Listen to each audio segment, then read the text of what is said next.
السلام علیکم پیارے بچوں، کیا آپ جانتے ہیں قرآن پاک میں اللہ تعالیٰ نے ایک ایسی رات کا ذکر کیا ہے جو ساری راتوں سے خاص ہے۔ اللہ تعالیٰ قرآن پاک میں فرماتے ہیں، پاک ہے وہ ذات جو اپنے بندے حضرت محمد صلی اللہ علیہ وآلہ وسلم کو راتوں رات مسجد حرم سے مسجد اقصی تک لے گئی۔ پیارے بچوں، یہ کوئی خواب نہیں، اللہ کا ایک معجزہ ہے۔ پیارے نبی صلی اللہ علیہ وآلہ وسلم حضرت جبرائیل علیہ السلام کے ساتھ براق پر سوار ہوئے جو بجلی سے بھی تیز تھا، اور چند لمحوں میں بیت المقدس پہنچ گئے۔ وہاں تمام انبیاء علیہ السلام موجود تھے اور نبی کریم صلی اللہ علیہ وآلہ وسلم نے سب کی امامت فرمائی۔ پھر آسمان کا سفر شروع ہوا۔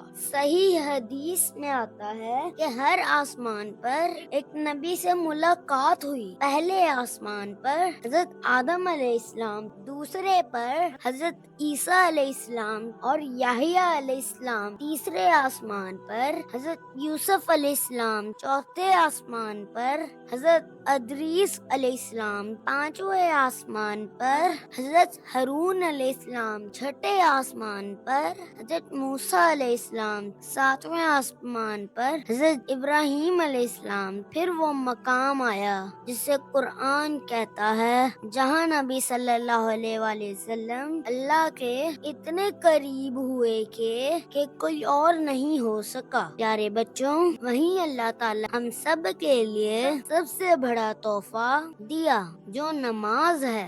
حدیث میں آپ صلی اللہ علیہ وآلہ وسلم نے فرمایا، نماز مومن کی معراج ہے۔ شب معراج ہمیں سکھاتی ہے کہ جو اللہ سے بات کرنا چاہے وہ نماز پڑھے۔ تو بچوں، جب بھی تم نماز کے لیے کھڑے ہو تو یہ سوچا کرو کہ تم بھی اپنے رب سے ملنے جا رہے ہو۔ میرے چینل کو سبسکرائب کریں اور اس ویڈیو کو دوستوں کے ساتھ شیئر کرنا مت بھولنا۔ تب تک کے لیے اللہ حافظ۔